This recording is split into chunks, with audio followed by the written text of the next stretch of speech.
Dalam hidup, terkadang orang yang dekat akan datang silih berganti, maka ikhlaskanlah yang pergi dan yakinkan yang bertahan hari ini adalah yang terbaik bagi Allah. Assalamualaikum warahmatullahi wabarakatuh. Ahlan wa sahlan di channel Keluarga Bun Ai. Keluarga yang bercita-cita selalu bersama sampai surga. Amin amin ya robbal alamin.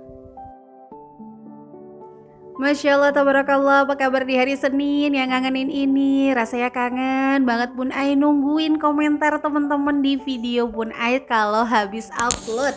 Nah, kalau teman-teman mungkin penasaran ya, kira-kira Bun Ai upload tentang apa ya hari ini? Nah, kalau Bun Ai kira-kira komentar apa nih hari ini? Apakah yang biasa komen tetap berkomentar? Barakallah berarti sehat. Atau ada yang biasa nonton terus tiba-tiba baru komen. Masya Allah, tabarakallah, senang banget bisa berkenalan ya. Nah, gimana cuaca di daerah teman-teman semuanya nih? Kalau di Depok kadang hujan, kadang panas. Pokoknya silih berganti aja, yang penting dinikmati dan bersyukur.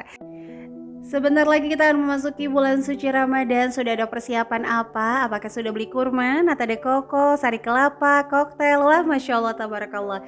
Dan segala macam persiapan untuk takjil Ramadan ya.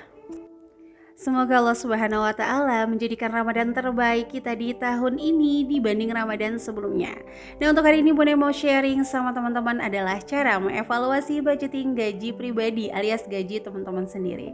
Nah, banyak banget nih yang DM, Bunda gimana sih cara mengevaluasi? Bahkan kalau di kelas Smart Mom Class itu suka nanya, Bunda gimana ya kita mengetahui apakah metode yang hari ini kita gunakan sudah tepat kita lakukan di setiap bulan. Nah, sebenarnya mengevaluasi budgeting dengan benar itu akan memiliki banyak dampak. Nanti kita akan bahas di akhir video. Nah, sebelumnya Bun Ai mau analogikan dulu ya. Sepenting apa sih untuk mengevaluasi budgeting? Ada dua tipe orang dalam mengevaluasi budgeting. Tipe yang pertama adalah berfokus pada sisa anggarannya. Dia merasa budgetingnya berhasil kalau ada sisa anggaran. Nah, sementara tipe yang kedua, dia benar-benar mempelajari apakah anggaran yang dibuat dalam setiap bulan ini sudah tepat gitu ya, sudah komposisinya tuh ideal. Nah, ini yang biasa disebut financial advisor, di mana kita sebagai perencana keuangan itu membudgetkan keuangannya klien kita untuk tepat. Jadi nggak terlalu banyak di tabungan, nggak terlalu banyak juga mengalir ke modal. Nah, kalau ngomongin financial advisor, semuanya itu adalah financial advisor, di mana untuk keluarganya sendiri. Jadi kalau bisa minimal banget dalam mengelola gaji sendiri tuh kita tahu, oke, ini aku udah pas banget nih anggarannya. Karena memang untuk mengevaluasi itu kayak ibaratnya itu kayak baca Quran. Ada orang yang mampu membaca Quran secara banyak, yang terpenting jumlahnya, yang terpenting hari ini sudah tilawah sebanyak mungkin. Ada yang ketika membaca diresapi maknanya, dipelajari artinya, sehingga berubah gitu ya dari sisi akhlak. Tidak hanya membaca Quran tapi akhlaknya juga berubah. Masya Allah, tabarakallah. Just info aja ya. Nanti kayaknya bulan Ramadan Bunda bakalan off dulu untuk video budgeting, tapi video budgeting Bunda yang lama juga masih ada, jadi bisa ditonton untuk teman-teman yang ketinggalan video selama Bun Ai upload.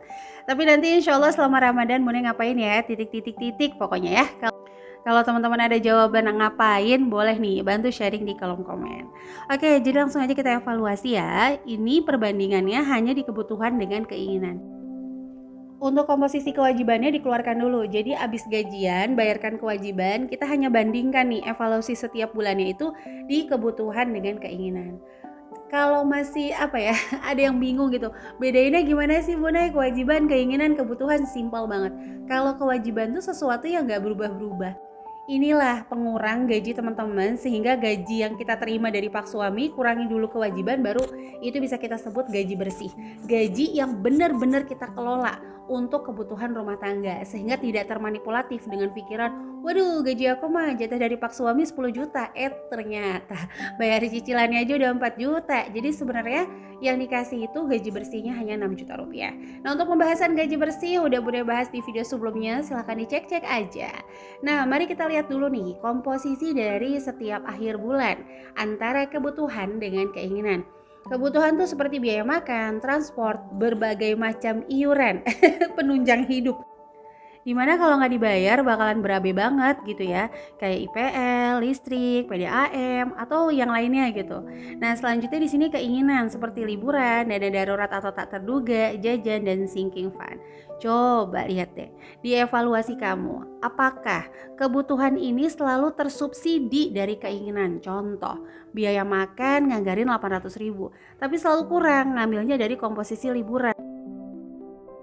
Atau pakai transport itu selalu tersubsidi dari dana darurat atau tak terduga. Jadi diprediksi transport 1 juta, ternyata butuhnya 1.200.000, 1.300.000.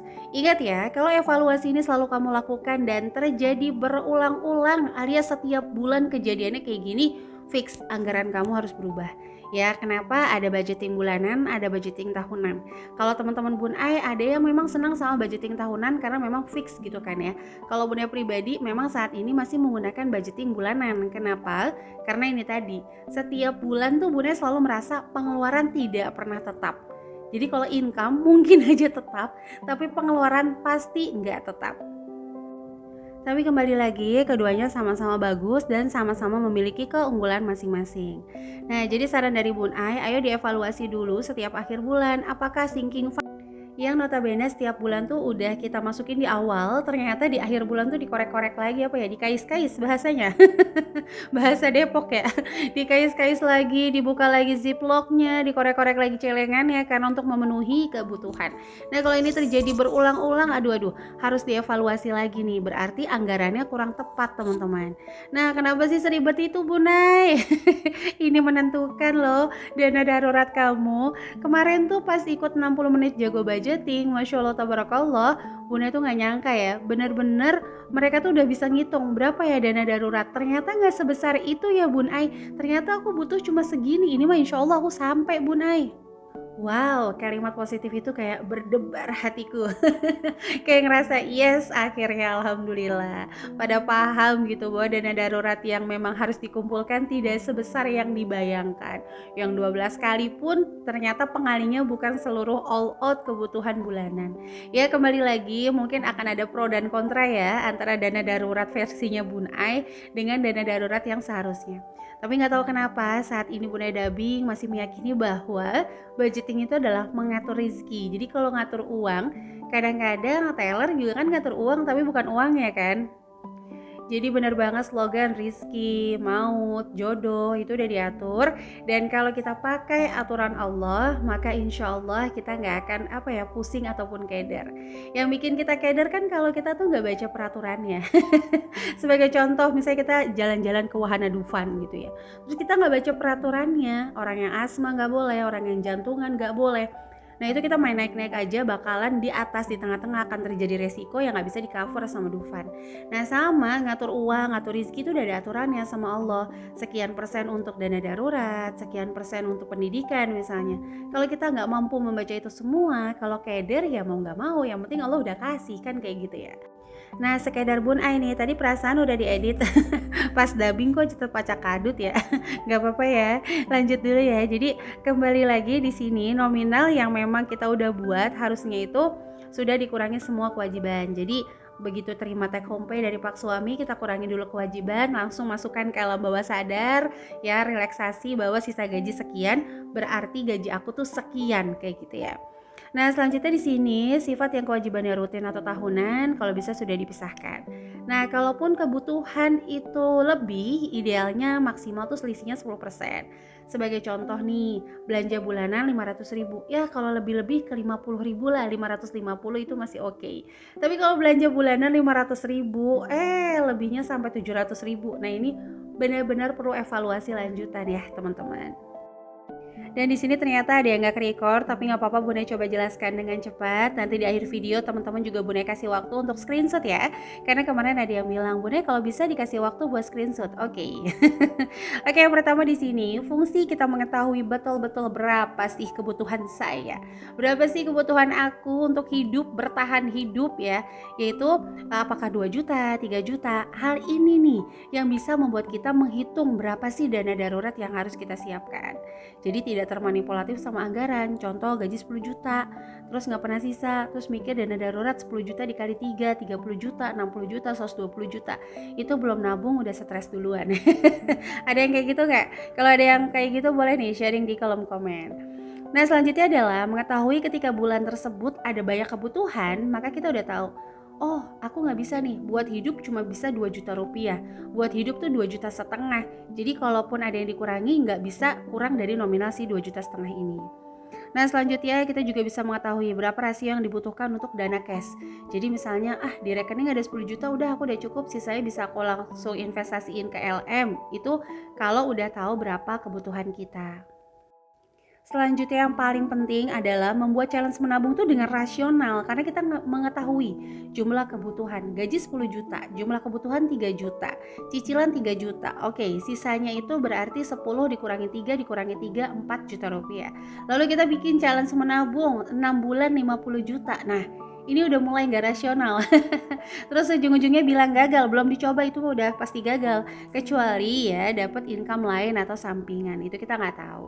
Jadi membuat challenge menabung dengan rasional itu akan membuat kita tuh lebih semangat lagi, membuktikan bahwa semua orang tuh bisa menabung. Semua orang itu bisa kok mendobrak tantangannya, semua orang itu bisa melewati targetnya. Nah kayak gitu ya. Jadi itulah fungsinya mengevaluasi anggaran dengan benar. Kalau teman-teman masih bingung gimana cara ngevaluasinya Bun Ai, tulis di kolom komen. Nanti coba Bun Ai bikin lagi secara lebih detail lagi sampai insya Allah kita paham bersama. Nah di sini terakhir Bun Ai tuliskan bahwa belajar mengenal diri kita sebaik mungkin supaya kita tuh bisa ngatur strategi dalam sebuah tujuan hidup. Kalau kita udah paham diri kita siapa, kekurangan kita apa, kelebihan kita apa, nyari partner untuk join sama tim kita aja kita udah tahu. Oh jangan nyari yang ini nih karena nanti akan tabrakan sama kepribadian saya. Dalam berhemat pun juga kayak gitu. Oh jangan sampai masak banyak ya, karena ini kekurangan saya yang harus saya dobrak. Itu Bun Ai pribadi. Oke teman-teman, itu aja yang bisa Bun Ai share hari ini. Terima kasih ya yang udah selalu mampir ke channel keluarga Bun Ai. Silahkan yang punya pertanyaan langsung aja tulis di kolom komentar ya. Nanti insya Allah Bun Ai jawab lewat video-video selanjutnya. Dan memasuki bulan suci Ramadan, mari kita saling memaafkan. Jika ada lisan yang salah, maaf dimaafkan ya, agar menjadi berkah. Jika ada hutang yang tertahan, maka boleh bantu ingatkan. Semoga Ramadan ini menjadi Ramadan terbaik dibanding Ramadan sebelumnya. Sampai jumpa lagi di video keluarga Bun Ai lainnya. Jangan lupa subscribe. Wassalamualaikum warahmatullahi wabarakatuh.